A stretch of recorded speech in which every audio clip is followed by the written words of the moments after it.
Kita bisa bersama kalau bisa merasakan perasaan orang lain.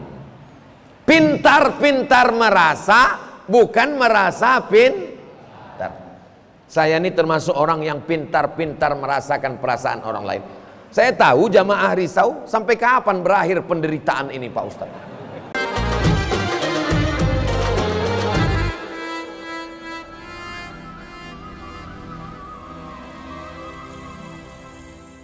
Bismillahirrahmanirrahim. Assalamualaikum warahmatullahi wabarakatuh.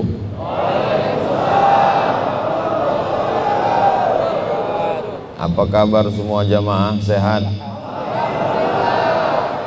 Alhamdulillahi rabbil alamin.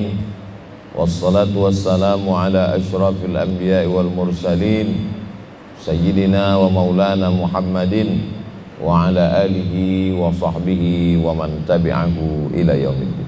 Ini mikrofon nih diganti.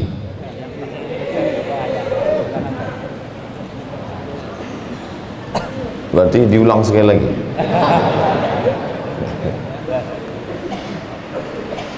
Anak raja memakai katun, katun dibeli di tebing tinggi. Saya tidak lagi berpantun karena sudah dihabiskan Pak Bupati.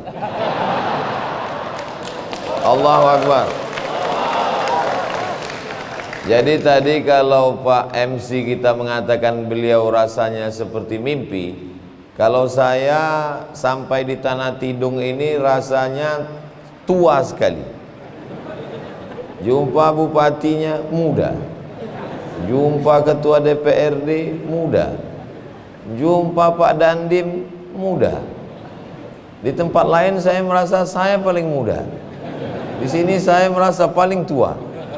Tapi ada juga untungnya kita merasa tua ini. Jadi duduk di atas ini tidak merasa berdosa.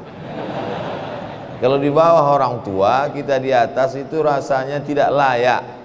Mudah-mudahan anak-anak muda ini selalu dibimbing Allah Subhanahu wa ta'ala. Jadi kalau ada orang putus asa melihat dunia politik umat Islam hari ini, siapa nanti yang akan jadi gubernur? Siapa yang nanti akan jadi presiden? Siapa nanti yang akan? Jawabannya ada calon-calon itu semua di Tanah Tidung insya Allah. Anak muda hari ini sibuk dengan narkoba, sibuk dengan zina, sibuk dengan LGBT, sibuk dengan pergaulan bebas, sampai tidak tahu cita-citanya apa. Hari ini kita dihadapkan dengan anak-anak muda yang luar biasa. Mudah-mudahan selalu dalam bimbingan Allah Subhanahu wa ta'ala. Para habaib, para alim, para ulama, para tuan guru yang tak dapat saya sebutkan satu persatu, bapak-bapak, ibu-ibu, hadirin hadirat, semuanya dimuliakan Allah Subhanahu wa ta'ala. Amin ya rabbal alamin. Judul tema kita pada subuh ini, mempererat hubungan ukhuwah Islamiyah dan watoniyah di bumi Upuntaka, Kabupaten Tanah Tidung yang cinta damai. Bagaimana cara mempererat hubungan ukhuwah Islamiyah dan watoniyah? Islamiyah sama-sama syahadat asyhadu an la ilaha illallah wa asyhadu anna Muhammadan Rasulullah. Watoniyah tidak seagama, tapi kita setanah air, sama-sama Pancasila, sama-sama NKRI, sama-sama Undang Dasar 1945, maka disebut dia ukhuwah wataniyah. Bagaimana cara mempererat hubungan ini? Ada yang bilang cara mempereratnya dengan cara arisan. Ada juga dengan cara nonton bareng drama Korea. Ada juga yang bilang dengan cara joget sama-sama, poco-poco. Ada juga yang bilang dengan cara pertandingan turnamen sepak bola. Lain kepala, lain isinya. Rambut sama hitam, isinya macam-macam. Tapi yang ingin saya sampaikan pada kesempatan kali ini, mempererat ukhuwah Islamiyah ini dengan 5 cara. 5 inilah yang akan saya sampaikan. Berapa menit sampai waktu maghrib. Tadi udah saya lihat www.google.com, waktu sholat Tanah Tidung, maghrib 18.27. Berarti kita tausiahnya sampai jam 6.27. Begitu caranya kalau kajian subuh. Tengok maghribnya jam berapa? 18.30. Berarti kita pengajian sampai 6.30. 18.15. Berarti pengajiannya sampai jam 6.15. Begitu masuk nanti jam 6.27, kita langsung sholat sunat isyraq 2 rakaat. Pakai qab, bukan pakai kap. Kalau isyraq pakai kap syirik, na'udzubillah. Kalau pakai qab isyraq namanya sholat sunat ketika terbit matahari. Usolli sunnatal isyraq raka'ataini lillahi ta'ala. Saat terbit matahari tidak boleh sholat. Saat tenggelam matahari tidak boleh sholat. Saat tergelincir matahari tidak boleh sholat. Karena 3 waktu itu dipakai oleh Abu Jahal, Abu Lahab untuk menyembah berhala Lata, Uzza, Manat, Ubal, Jibri, Taghut, Naham. Maka dilewatkan setinggi tombak. Ini bumi, tombak, dibuat matahari itu tinggi setinggi tombak. Menurut ilmu astronomi 12 menit. Matahari terbit namanya syuruk. Lewatkan 12 menit sampai waktu disebut dengan sholat sunat isyraq. Payah kita, karena kita tidak tahu matahari terbit jam berapa, lewat 12 menitnya jam berapa. Waktu yang paling mudah adalah tengok waktu maghrib. Jadi kalau maghribnya 18.30 ternyata menurut waktu ada ikhtilaf antara waktu Masjid Agung dengan google.com. Mana yang kita pakai? Pakai waktu Masjid Agung. Dari mana Ustaz tahu 18.30? Jamnya jalan 18.30. Berarti kita tausiah sampai jam 6.30. Nanti di masjid-masjid, surau, langgar, musola dimanapun berada di Kabupaten Tanah Tidung, maka pakai metode ini untuk kajian subuh. Siap? Insya Allah. Apa yang membuat kita bisa bersama? Yang pertama adalah pengajian. Dikemas dalam tablik akbar, silakan. Di atasnya ada salah satu logo PHBI, Panitia Hari Besar Islam. Bulan Muharram menyambut tahun baru hijrah. Habis Muharram, Safar, Rabiul Awal, Maulid Nabi. Habis Rabiul Awal, Rabiul Akhir, Jumadil Awal, Jumadil Akhir, Rajab, Isra Mi'raj. Sya'ban, nisfu Sya'ban. Ramadan, tiap malam. Syawal, halal bihalal. Zulqa'dah, melepas jamaah haji. Zulhijjah, persiapan panitia kurban. Jadi itu momennya saja, supaya mudah ngurus izin dalam rangka apa. Acara apa ini? Tablik akbar. Dalam rangka apa? 8 momen. Kecuali Ustadz Abdul Somad nggak pakai rangka-rangka. Saya datang ke Pulau Kalimantan setahun 3 kali. Dibagi oleh Ustadz Atta. Kalimantan Selatan, Kalimantan Timur, Kalimantan Utara, Kalimantan Tengah. Kalimantan Barat diurus oleh Ustadz Lukman Munzalan Mubarakan. Akhirnya hari ini dalam perjalanan panjang dari Pekanbaru ke Jakarta, dari Jakarta ke Balikpapan, dari Balikpapan ke Tanjung Selor, lalu kemudian tadi malam di Malinau, puncaknya hari ini terakhir tablik akbar pengajian subuh di KTT, bukan konferensi tingkat tinggi, Kabupaten Tanah Tidung. Setelah ini nanti lalu kemudian menuju Tarakan dan kembali ke Jakarta, pulang ke Pekanbaru. Mudah-mudahan perjalanan ini diridhoi Allah Subhanahu wa ta'ala. Jangan berhenti ngaji. Saya ini Pak Ustadz dari kecil pengajian. Kenapa kita tidak berhenti mengaji? Karena setan belum pensiun. Nanti kalau setan ambil pensiun dini baru kita berhenti ngaji. La atiyannahum min baini aidihim, aku akan datang dari depan. Wa min khalfihim, dari belakang. Wa an aimanihim, dari kanan. Wa an syama'ilihim, dari kiri. Ada Bapak Ketua Dewan buat pengajian di kantor DPRD. Kenapa? Karena setan banyak juga di kantor. Bapak Bupati ada buat pengajian khusus pegawai ASN Bupati. Kenapa? Ada sentuhan khusus. Saya ceramah di kantor bupati salah satu kabupaten, tidak boleh sebut nama, menjaga kode etik jurnalistik. Pak Bupati, kenapa setiap Jumat pagi dibuat pengajian? Karena Pak Ustadz Somad, saya sudah undang motivator dari Jakarta. Acaranya dibuat di hotel, matikan lampu, suara bergemuruh. Akhirnya semangat, semangat, semangat. Begitu keluar hotel, letoy, loyo, lunglai, lemas.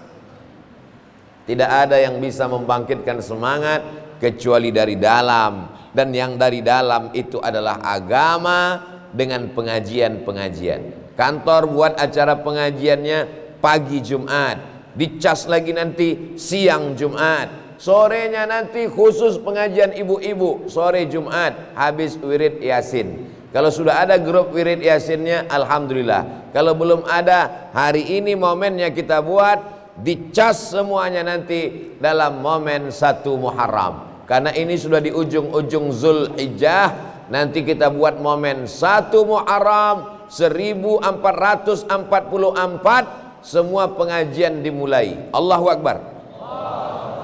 Sore-sore baca Yasin dulu. Baca Yasinnya bukan sembarang baca Yasin, pakai tahsin. Yasin, salah, kurang panjang. Yasin wal Qur'anil Hakim, salah, qofnya kurang dalam. Wal Qur'anil Hakim, salah, hanya bulu kurang dalam. Wal Qur'anil Hakim. Innaka laminal mursalin, salah, nunnya kurang panjang. Innaka laminal mursalin. Ala siratin, salah, shotnya kurang fasih.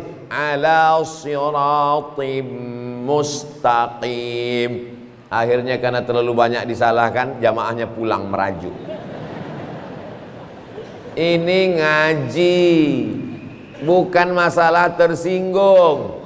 Makanya selalu saya pesankan, kalau dengar pengajian Ustadz Somad jangan tersinggung. Karena Abdul Somad kalau ngomong itu nggak ada saringannya, ceplos-ceplos, nggak pakai teks, langsung to the point. Jadi kalau dengar pengajian saya tersinggung, sakit hati, darah tinggi naik, jantung koroner naik, yang turun itu cuma satu, asam urat, turun ke kaki.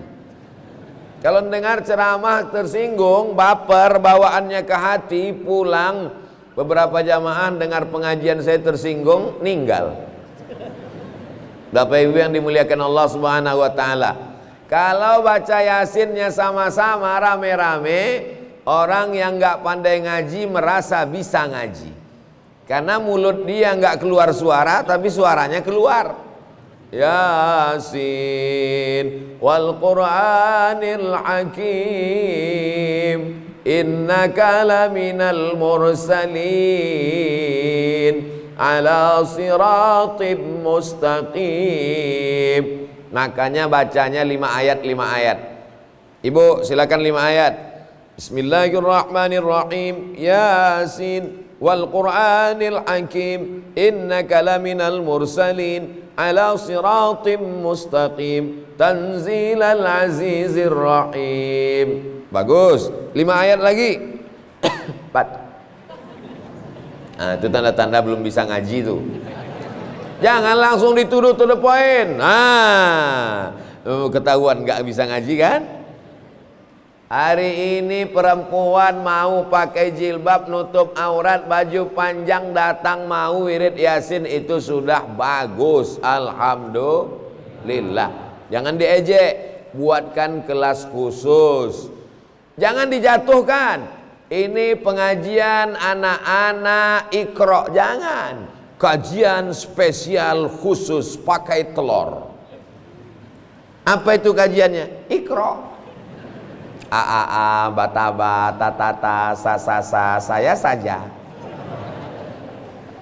Supaya jangan sampai ada masyarakat yang tidak pandai ngaji baca Quran. Tapi insya Allah di Kabupaten Tanah Tidung semuanya sudah bisa hafal baca Quran, insya Allah. Amin. Bagi yang sudah bisa baca Quran, dinaikkan tingkatannya tahfiz Quran. Tahfiznya apa? Surat-surat pendek dulu.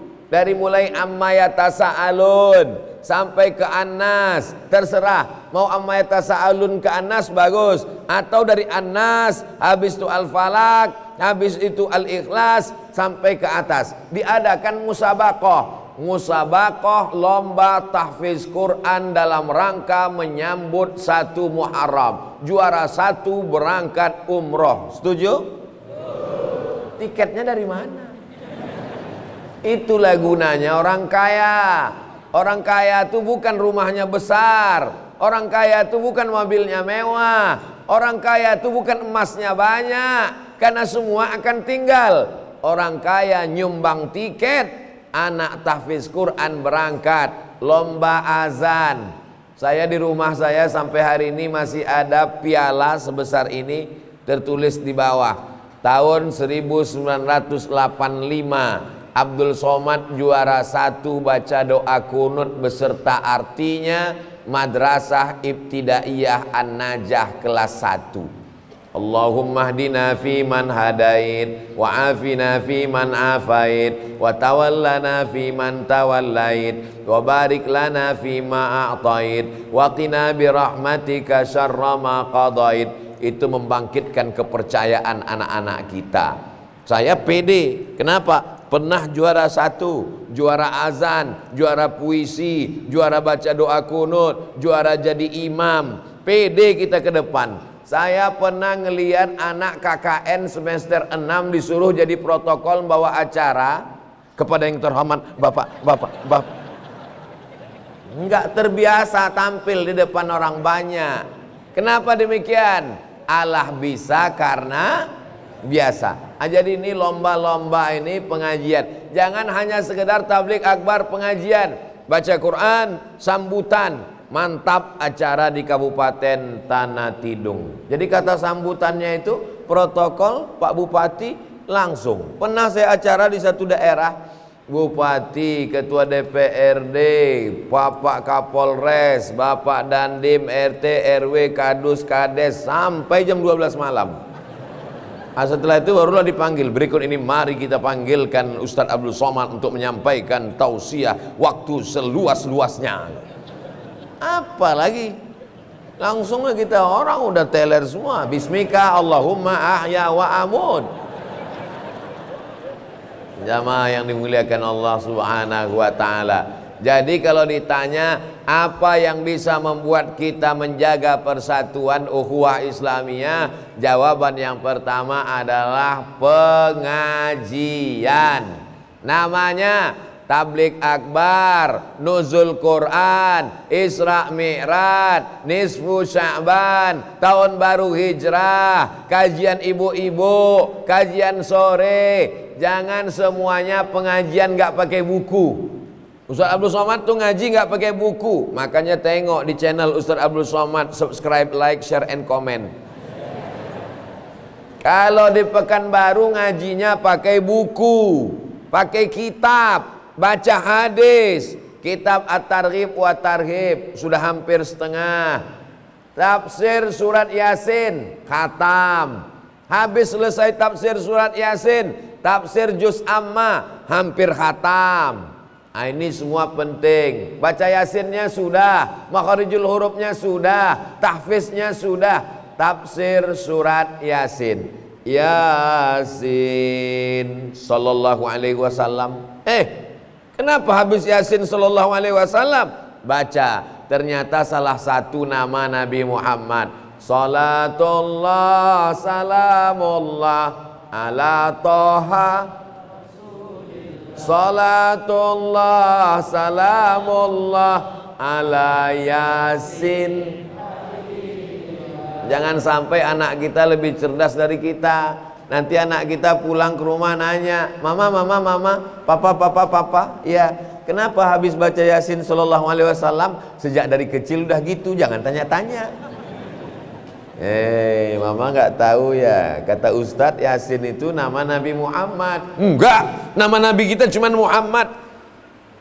Muhammad sallallahu alaihi wasallam. Ya'ti mim ba'di ismuhu Ahmad, Yasin, Toha, Al-Hasyr, Al-Aqib, Al-Fatih, Al-Khatim, itu adalah nama-nama Sayyidina wa Maulana Muhammad sallallahu alaihi wasallam. Innaka laminal mursalin. Inna, sesungguhnya, ka, engkau di situ siapa? Yasin, Yasin, wal Qur'anil Hakim. Innaka, sesungguhnya engkau ya Muhammad laminal mursalin. Ada juga orang baca Yasin ini lamnya panjang. Innaka laminal mursalin. La, tidak, sesungguhnya engkau tidak Rasul. Alhamdulillah Pak Ustadz, saya nggak pernah salah baca. Kenapa? Karena memang nggak pernah baca. Lebih baik pernah salah karena baca daripada nggak pernah salah karena nggak pernah baca. Tapi jangan salah terus. Sama seperti kita bawa mobil, lampu merah, udah hijau, sudah hijau mobilnya nggak jalan juga. Yang di belakang tidak akan marah, tidak akan klakson panjang, tidak akan maki-maki, nggak akan ngamuk-ngamuk. Hei, kenapa nggak jalan? Kenapa mereka tidak marah? Karena di atasnya ada tulisan belajar. Orang belajar tidak kena marah. Maka bapak ibu yang lagi belajar, tulis saja di depan nih, belajar. Tapi yang namanya belajar itu ada batasannya, dalam kurung 11 pertemuan. Kalau SIM sudah keluar, prit. Tanya Pak Kapolsek kita hadir. Pak Kapolsek nih Masya Allah, jam 12 tadi malam saya datang, beliau nyambut. Subuh ini ada lagi. Dalam pikiran saya, nggak tidur-tidur Pak Kapolsek. Masya Allah, tabarakallah. Beliau termasuk polisi yang masuk surga. Memangnya ada polisi masuk neraka Pak Ustadz? Ustadz pun ada masuk neraka. Apa ibu yang dimuliakan Allah Subhanahu wa ta'ala. Jadi kita ketemunya itu di pengajian. Di mana Ustadz Somad jumpa Pak Bupati? Di pengajian. Di mana Ustadz Somad jumpa Pak Kepala Dinas? Di pengajian. Di mana Ustadz Somad jumpa Pak Ketua DPRD? Di pengajian. Di mana Ustadz Somad jumpa Pak Kapolsek? Di pengajian. Di mana jumpa Pak Dandim? Di pengajian. Kalau ketemunya di pengajian, insya Allah hatinya dijaga Allah, matanya dijaga Allah. Ketemunya di lobi hotel. Di hotel itu kan orang lewat macam-macam. Ada baju belum selesai udah diambil, ada kain kurang, ada bajunya udah siap kancing belum dipasang, ada resleting macet nggak jadi dipakai. Mau ditengok berdosa, mau tak ditengok mata ada. Tapi kalau kita ketemunya di masjid, insya Allah matanya terjaga, terpelihara, hatinya dijaga. Gak mungkin kita macam-macam kalau dalam pengajian, betul? Nah, inilah yang mesti dilakukan ini. Jadi nanti kalau ada yang nanya, siapa yang ceramah subuh tadi di Masjid Agung KTT? Ustadz Abdul Somad. Apa isi pengajiannya? Sesuai dengan tema yang ditetapkan, menjaga ukhuwah dengan 5 cara. Yang pertama adalah pengajian. Tapi kami nggak punya ustadz Pak Ustadz. Oh, banyak ustadz kita, alumni dari Al Khairat Palu, alumni dari Hidayatullah Balikpapan. Ini ustadz-ustadz yang luar biasa ini. Ustadz Somad, saya bukan luar biasa, saya biasa di luar. Saya biasa di luar tablik akbar pengajian. Memang kalau subuh itu saya minta di masjid, karena subuh itu waktunya syahdu, tenang. Ini dibiasakan supaya pengajian-pengajian ada. Di rumah pun juga buat pengajian. Jangan sampai pertemuan di rumah hanya makan, foto, selfie, update status, habis itu tengok berapa like, berapa komen. Komen menyenangkan hati, ketawa. Komen menyusahkan hati, kumat darah tinggi, mati mendadak. Ustadz Somad, nanti acara makan di rumah ya, insya Allah saya datang. Tapi ada pengajiannya Pak Ustadz, jangan pakai tapi, wajib ada pengajiannya. Oh iya Pak Ustadz. Apa judulnya? Judulnya Pak Ustadz, supaya sholat. Hah? Kenapa sholat? Karena di kantor saya sudah banyak yang nggak sholat Pak Ustadz. Hayya 'alas sholat, pegawai di kantor saya di depan laptop komputer, pejam mata, diam, buka mata lagi. Kata dia sholatnya sholat batin. Ada aliran itu di kantor Bapak? Iya Pak Ustadz.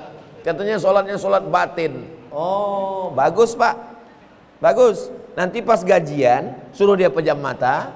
Apa ditanya duitnya mana? Gaji batin. Istrinya gitu juga. Kalau siang nanti dia mau minta makan, abang pejam mata, bayangkan di situ ada nasi, ada ayam, ada udang, ada kepiting. Ini makan siang apa namanya? Makan siang batin. Inilah penipu pembohong. Kalau ada ustadz yang mengajarkan begini, inilah ustadz sesat dan menyesatkan. Nabi Muhammad sallallahu alaihi wasallam tidak pernah meninggalkan sholat, sekalipun tak pernah meninggalkan sholat. Waktu perang Khandaq, perang Parit, perang Ahzab, nggak bisa sholat karena mau diserang kafir musyrik. Nabi mengqadha sholatnya. Habis sholat isya digantinya semua. Subuh, zuhur, asar, maghrib, isya diganti. Tapi ini tidak bisa jadi dalil Bapak Ibu keluar kota main rapel begini. Kalau perjalanan jauh jamak qashar. Saya dengan Habib Muhammad Barakbah berapa hari ini berkeliling. Kami sholatnya jamak qashar. Sholat zuhur ditarik ke asar, jamak takhir. Sholat asar ditarik ke zuhur, jamak takdim. Usollinya Pak Ustadz? Usolli fardhu zuhri rak'ataini qasran majmu'an ilail asri jam'an takdiman ma'muman lillahi ta'ala. Iya kalau jamaahnya masih anak muda. Kalau udah tua sesak napas ngapalnya. Dibaca ujung hilang pangkal, dibaca pangkal hilang ujung, dibaca tengah hilang ujung dan pangkal. Saya orangnya nggak terlalu ribet. Bagi yang bisa ngapal, hafal. Usolli fardhul asri rak'ataini qasran majmu'an ilaihi zuhri jam'an taqdiman ma'muman lillahi ta'ala. Tapi bagi yang nggak bisa ngapal, pahamkan aja ini sholat zuhur 2 rakaat jamak qashar dengan asar jamak takdim jadi makmum. Allahu akbar, sah. Islam ini mudah, jangan dipermudah. Islam ini jangan dipersulit. Islam ini mudah, tapi jangan pula terlalu dipermudah. Islam ini mudah. Sholat itu nggak perlu tegak, rukuk, sujud. Yang penting pejam mata, ingat, selesai. Ini aliran-aliran sesat bisa bertebaran diterima. Salah satu sebabnya gara-gara apa? Tidak ngaji. Kalau dia ngaji, pasti hatinya tergantung dengan Habib. Kalau ada masalah dia akan nanya, Assalamualaikum Habib. Waalaikumsalam. Ini ada masalah-masalah gini. Ini ada ustadz yang baru datang ke kampung kami, katanya dia sudah wusul, sudah sampai. Orang kalau sudah wusul nggak perlu sholat lagi katanya. Betul, dia itu udah wusul. Betul Habib, betul. Wusul kemana? Wusul ke neraka jahanam. Man taraka sholata muta'ammidan, siapa yang meninggalkan sholat secara sengaja, faqad kafara jihara, kafirlah dia secara nyata. Saya berada di Kabupaten Tanah Tidung bangga. Kenapa? Karena semua pimpinan forum komunikasi pimpinan daerah kabupatennya adalah orang-orang yang sholat pada waktu paling mustajab, sholat subuh. Amin ya rabbal alamin. Yang pertama pengajian, yang kedua adalah zikir bersama. Ini yang membuat kita bisa bersama. Itu tadi mengapa zikir habis sholat tadi dibuat Ustadz Somad panjang. Padahal karena kita pengajian, banyak orang ketika waktu subuh habis sholat karena mau pengajian pendek aja. Al-Fatihah, langsung baca doa. Doanya pun pendek. Rabbana atina fid dunya hasanah wa fil akhirati hasanah wa qina azabannar. Kita nggak panjang-panjang karena mau pengajian. Kenapa Ustaz Somad tadi buat panjang? Astaghfirullahaladzim alladzi la ilaha illa huwal hayyul qayyum wa atubu ilaih. La ilaha illallah dahu la syarika la lahul mulku wa lahul hamdu yuhyi wa yumiitu wa huwa ala kulli syai'in qadir. Allahumma antas salam wa minkas salam sampai habis. Subhanallah 33, alhamdulillah 33, Allahu akbar 33. Afdalu zikri fa'lam annahu la ilaha illallah 40. Mestinya 100. Takut waktu habis kesiangan jamaah pulang semua. Lalu setelah itu doanya panjang sekali. Doa Ustaz Somad buat panjang supaya apa? Mengajarkan kita poin yang kedua, kita bersama dalam zikir berjamaah dan doa bersama. Ada namanya istighosah kubro, ada namanya zikir jama'i, ada namanya doa bersama, ada namanya zikir ramai-ramai. Terserah apa namanya, tapi itu insya Allah mengeratkan ukhuwah Islamiyah kita. Ada juga zikir pakai Asmaul Husna ramai-ramai. Ya Rahman, Ya Rahim, Ya Malik, Ya Qudus, Ya Salam, Ya Mu'min, Ya Muhaimin, Ya Aziz. Tapi saya nggak hafal Pak Ustadz. Tenang, itulah enaknya zikir sama-sama. Walaupun nggak hafal, dia pura-pura hafal aja. Hafal seperti hafal karena pinjam suara orang. Ya Allah, begitu banyak dosa kami ya Allah. Menangis yang bimbing, yang lain pun ikut nangis. Pas selesai ditanya, kau tadi kenapa nangis? Entah, aku tengok semua orang nangis, aku nangis pula. Aku lihat kanan nangis, aku kiri nangis, depan nangis, belakang nangis. Maka aku ikut juga nangis. Walaupun air mata ini keluarnya sama, tapi motivasinya beda. Yang sebelah itu nangis karena mikirkan dosa masa lalu. Dia nangis karena gaji 13 belum cair. Untuk proses latihan nggak apa-apa. Nangis itu kadang nggak bisa kalau kita buat-buat sendirian. Tapi kita bersama, ada suasana yang haru, ada kebersamaan. Setiap kita ini ada auranya, setiap kita ini ada energinya. Ada energi Pak Dewan, ada energi Pak Dandim, ada energi Pak Bupati, ada energi Pak Kapolsek, ada energi Habib, ada energi ulama. Berkumpul energi-energi ini bersama. Saya kadang udah capek, lelah, letih, sudah tak ada lagi tenaga. Jamaah panitia pun nanya, Ustaz Somad nanti tausiahnya nggak usah panjang-panjang. Saya tahu dia khawatir saya sakratul maut. Tapi begitu ketemu dengan jamaah, bangkit semangat, sehat. Jadi bertemu dengan orang-orang soleh, itulah yang disebut dengan mujalasatus sholihin. Ada malaikat yang diciptakan Allah, tugasnya bukan mencabut nyawa, tugasnya bukan menurunkan hujan, tugasnya mencari majelis zikir. Ketika dia ketemu dengan majelis zikir, dia panggil malaikat-malaikat yang lain. Halummu ila hajatikum, mari kemari, inilah yang kamu cari. Dan mereka ikut berzikir dengan orang di majelis zikir. Setelah majelis zikir, apa kata Allah? Kumu maghfuran lakum, dosa-dosa kamu sudah diampunkan Allah subhanahu wa ta'ala. Amin. Ingat, yang diampunkan itu dosa, bukan hutang. Banyak juga pulang dari majelis zikir, alhamdulillah mama, utang kita lunas. Kata siapa? Ini menenangkan hati. Ala bizikrillahi tatmainnul qulub. Dengan banyak berzikir hati menjadi tenang. Subhanallah walhamdulillah wala ilaha illallah wallahu akbar. Subhanallah walhamdulillah wala ilaha illallah wallahu akbar wala haula wala quwwata illa billahil aliyyil azim. Jadi bacaan-bacaan zikir itu istighfar, habis itu tasbih, habis itu tahlil, habis itu sholawat. Astaghfirullah Rabbal baraya, astaghfirullah minal khataya.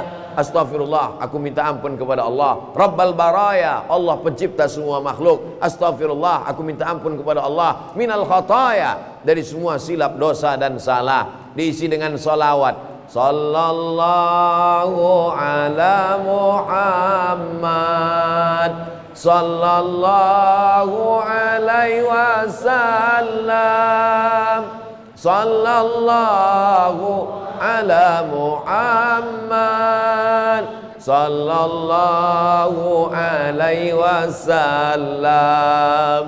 Ya Nabi salam alaika, ya Rasul salam alaika, ya Habibi salam alaika, salawatullah alaika. Yang ketiga, mempererat ukhuwah itu. Yang ketiga, membuat satu beban.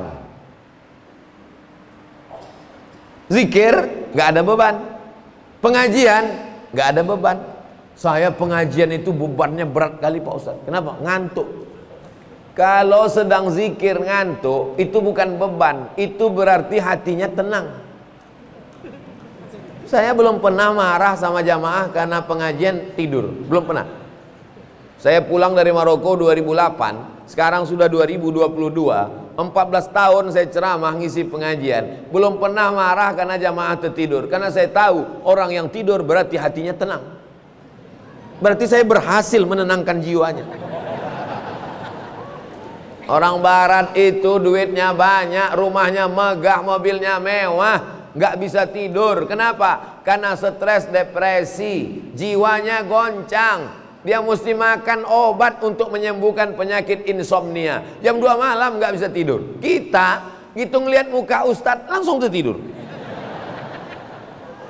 Itu kan keberhasilan yang luar biasa.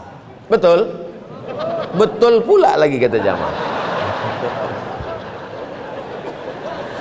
Jamaah yang dimuliakan Allah Subhanahu wa taala, jangan berada di zona aman. Nah ini, saya sudah pengajian, saya sudah ikut Habib, saya sudah sholawat, kami sudah baca maulid, maulid burdah, maulid diba, maulid simtub durar, maulid al-barzanji. Jangan berada di zona aman. Yang ketiga, tambah beban. Apa dia? Buat program mendirikan pondok pesantren. Nah itu membuat kita akan bersama. Kenapa? Karena ada beban. Angkat ketua panitia pembangunan. Nanti dia ini akan bertambah beban, makin semangat. Disusunlah divisi pencari semen. Yang ada di kepalanya semen aja. Divisi pencari batu kerikil. Sampai-sampai jalan yang rusak pun kerikilnya mau diangkatnya juga. Divisi pencari kosen pintu. Ini membuat kita menjadi beban. Gak sempat kita ngobrolkan aib orang, gak sempat kita mikirkan anak orang, bini orang, artis. Gak sempat kita mikir isu nasional. Karena kepala kita diisi bagaimana supaya pesantren ini selesai. Saya yang ada di kepala saya ini, gimana caranya supaya anak-anak bisa belajar gratis, laki-laki, perempuan, tahfiz Quran. Saya dan kawan-kawan mengelola ini. Supaya apa? Dan kita tidak ada ambil keuntungan kepentingan. Kita tidak ada kepentingan politik, tak ada kepentingan ekonomi. Karena kita ingin supaya kebersamaan. Saya dengan kawan-kawan, satu alumni, satu angkatan. Saya bilang sama kawan-kawan, kita ketemu, makan, arisan, ketawa, foto. Habis itu update status. Alhamdulillah bisa ketemu dengan kawan-kawan hari ini. Habis itu dikomen sama di bawah, amin, amin, amin, amin, amin. Mau sampai kapan begini? Mau kita bawa kemana hubungan ini? Akhirnya kita buat yayasan, kita buat sekolah, kita buat TK, kita buat TPQ, kita buat SD, kita buat SMP, kita buat SMA, kita buat sekolah tinggi, surat izinnya nggak turun-turun. Ada beban. Jangan berada di zona aman. Ini yakin saya jamaah ini banyak zona aman. Sudah kerja, punya uang, nikah, punya anak, punya istri, punya rumah, jalan-jalan, piknik, ke mall, ke danau, liburan, punya anak, nikah, nikah lagi. Mohon maaf Bu, saya cuma mancing aja. Mestinya tadi pas saya ngomong gitu jangan ketawa, karena kamera nyala di atas.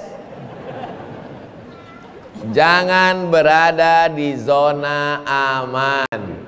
Saya ini nggak kaya Pak Ustadz, gimana mau buat sekolah? Saya ini bukan ulama.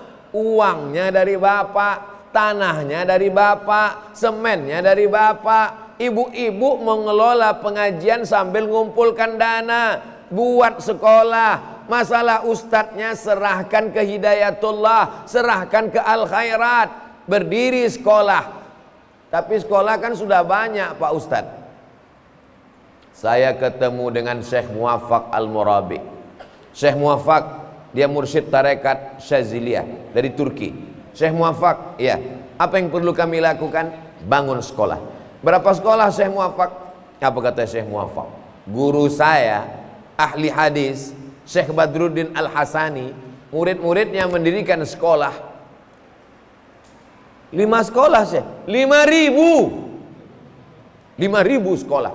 Sekolahlah yang bisa menyelamatkan anak-anak kita dari kebodohan.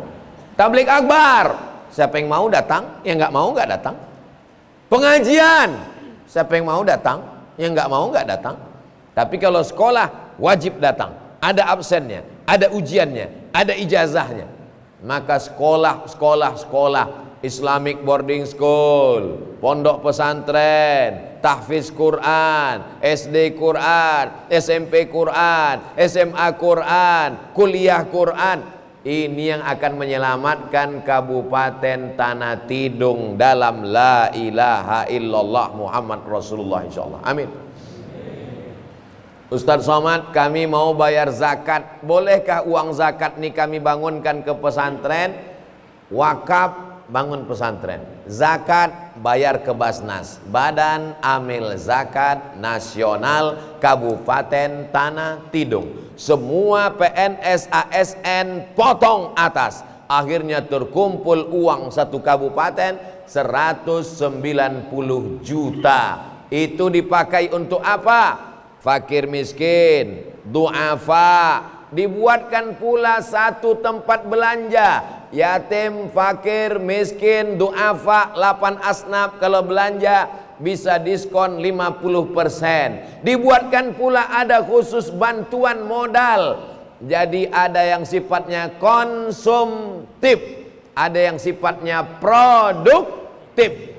Janda tua, suami tak ada, anak tak ada, hidup sebatang kara, nggak bisa kerja, umur 70, ini namanya konsumtif. Kasih beras, kasih lauk, kasih sayur, kasih uang, kasih belanja, tidak bisa kerja.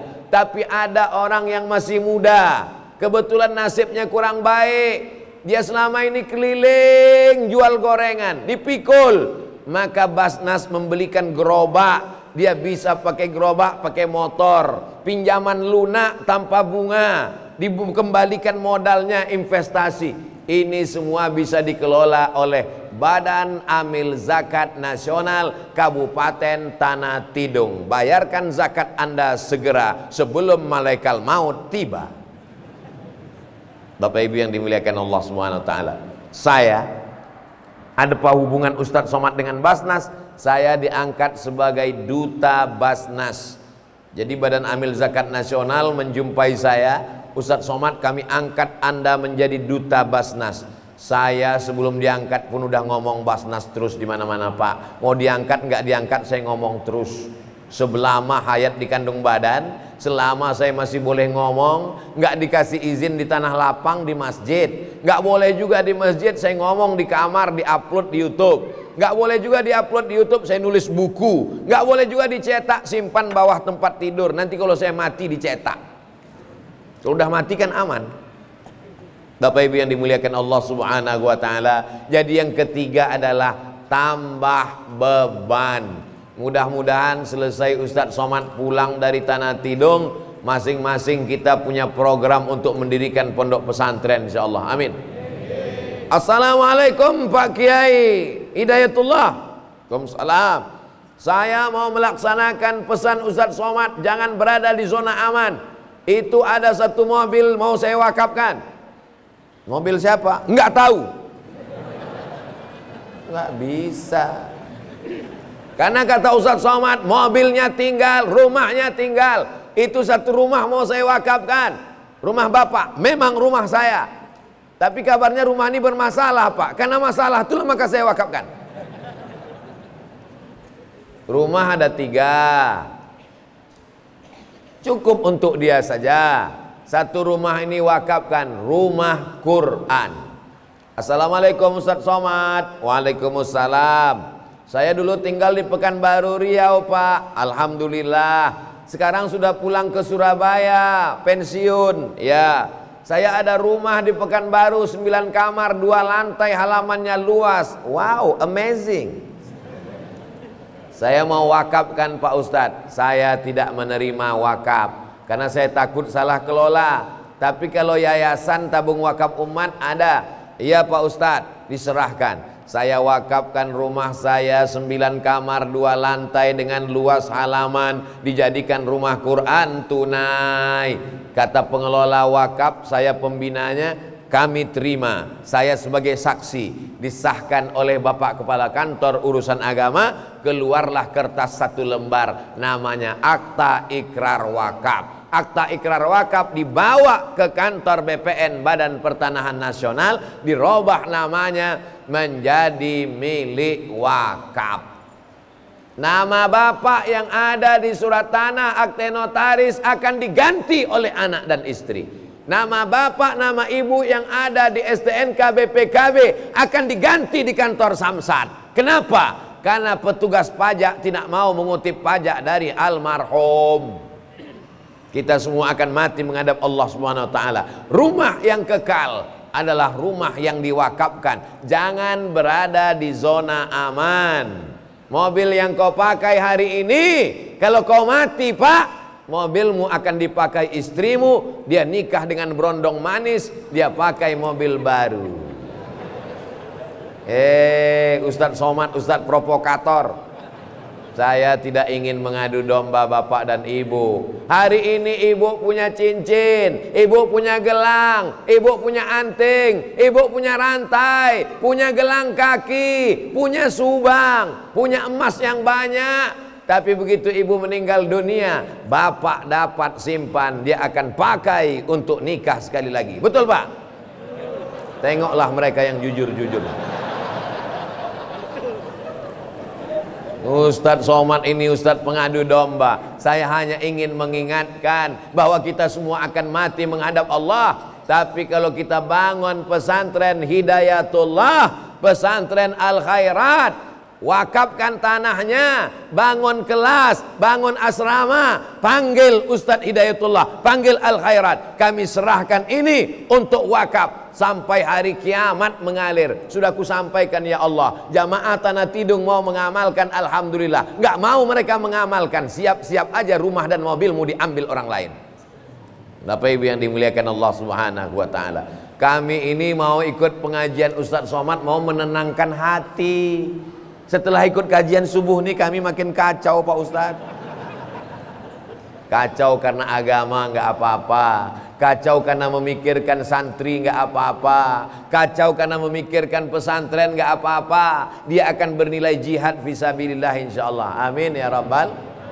Nih masjid bisa tegak cantik megah berdiri begini, dari atapnya indah masya Allah tabarakallah. Lantai 2 khusus perempuan supaya tidak campur aduk laki-laki dan perempuan. Ada khusus mimbar untuk Bapak Bupati ngasih kata sambutan.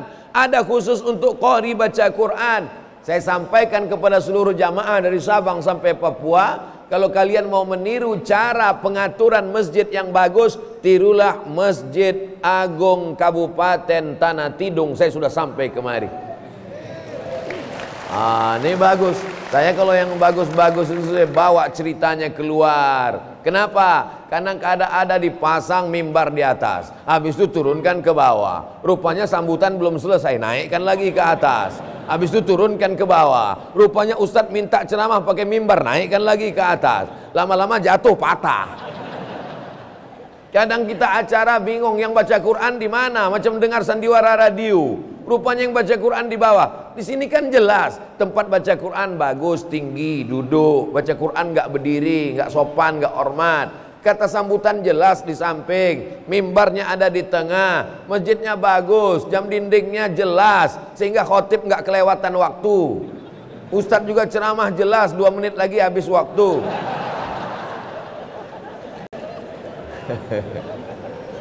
Yang keempat, bagaimana kita menjaga persatuan kita ini adalah melihat titik-titik persamaan, mengecilkan titik-titik perbedaan. Muhammadiyah, Nahdlatul Ulama, Persatuan Islam, Persatuan Tarbiyah Islamiyah, Matla'ul Anwar, Nahdlatul Wathon, itu ormas. Tuhannya satu, la ilaha, nabinya satu, Muhammadur. Tuh ditulis. Kenapa Masjid Tanah Tidung ini ditulis di atasnya la ilaha illallah Muhammad Rasulullah? Mau ngasih tahu kita, kamu dari ormas manapun, dari pesantren manapun, titik persamaan kalian satu. Kalau mengucapkan ini kalian masuk surga. La ilaha illallah Muhammadur Rasulullah. Malaikat nggak nanya dari ormas mana. Malaikat nggak nanya dari pondok mana. Selama passwordnya satu, man qala la ilaha illallah Muhammadur Rasulullah dakhalal jannah. Siapa yang mengucapkan kalimat itu masuk surga. Wa in zana wa in saraq, walaupun dia berzina, walaupun dia mencuri, tetap masuk surga. Cuman transit dulu di neraka, dia obok-obok dulu. Makanya kita tidak mau transit 7 kali kita ucapkan pagi, Allahumma ajirna minan nar, Allahumma ajirna minan nar, Allahumma ajirna minan nar, Allahumma ajirna minan nar, Allahumma ajirna minan nar, Allahumma ajirna minan nar, Allahumma ajirna minan nar. Bapak Bupati pakai sarung, Bapak DPRD pakai celana. Mereka enggak kelahi. Saya semazhab dengan Pak Bupati pakai sarung. Enggak ada Pak Dewan lalu berbisik, kalian sudah kongko-kongko ya? Enggak ada. Bapak Dandim pakai seragam tentara, Bapak Kapolsek pakai seragam polisi. Lalu di antara kami ini semua siapa yang masuk surga? Yang hatinya bersih. Boleh jadi Pak tentara duluan masuk surga. Kalau beliau masuk surga duluan, pasti dia cari Ustadz Somad. Begitu beliau sampai masuk surga, semua dandim-dandim masuk surga yang soleh-soleh. Sampai di dalam ditanyanya malaikat, malaikat Ustadz Somad mana? Kata malaikat, dia di ruang VVIP nunggu dari tadi. Amin. Sebetulnya saya minta diaminkan. Yauma la yanfa'u malun wala banun. Hari itu tak ada gunanya harta, tak ada gunanya anak. Illa man atallaha biqalbin salim. Masuk surga membawa hati yang bersih. Saya yakin dan percaya nih jamaah nih semuanya hatinya bersih. Dari mana Ustadz tahu hatinya bersih? Ustadz Somad disediakan pentas, di atas pentas ada karpet 3 lapis, di atas karpet ada kursi, di atas kursi ada Abdul Somad. Mereka tidak hasad, tak dengki, tak marah, tak busuk hati, tersenyum, tertawa, bahagia. Mereka bahagia dengan kebahagiaan Abdul Somad. Di sini Abdul Somad lah yang paling tinggi. Bapak Bupati di bawah, Bapak Dandim di bawah, Bapak DPRD di bawah. Bukan senang mau menjadi anggota DPRD. Berapa TPS? Bukan senang menjadi bupati. Berapa keliling daerah kampanye. Tapi mereka duduk di bawah, Abdul Somad di atas. Tapi duduk di atas ini pun ada waktunya. Pas waktu habis turun lagi ke bawah. Memangnya Ustadz Somad akan duduk terus di atas ini sampai waktunya habis. Protokol datang berbisik, Ustadz waktu udah habis, silakan turun. Saudaraku yang dimuliakan Allah Subhanahu wa taala, terakhir yang kelima, kita bisa bersama kalau bisa merasakan perasaan orang lain. Pintar-pintar merasa, bukan merasa pintar. Saya ini termasuk orang yang pintar-pintar merasakan perasaan orang lain. Saya tahu jamaah risau sampai kapan berakhir penderitaan ini Pak Ustadz. Makanya kalau orang dengar ceramah Ustadz Abdul Somad, dia tahu ceramah Ustadz Abdul Somad akan berakhir dalam 60 menit sesuai yang tertulis di botol 600 ml. Tapi botol ini kan kecil Pak Ustadz, 300. Betul, tapi 3 botol 900 ml. Kenapa Ustadz Somad kalau ceramah pakai poin? 1, 2, 3, 4, 5, supaya jamaah tahu kalau sudah 4, oh nggak lama lagi berakhir. Kenapa Ustadz Somad batasi ceramahnya 60 menit? Supaya jamaah tahu bahwa ada batasannya. Begitu juga dengan kalian yang lajang-lajang yang belum nikah. Hubungan itu harus jelas. Ini minangnya kapan? Masa begini-begini terus?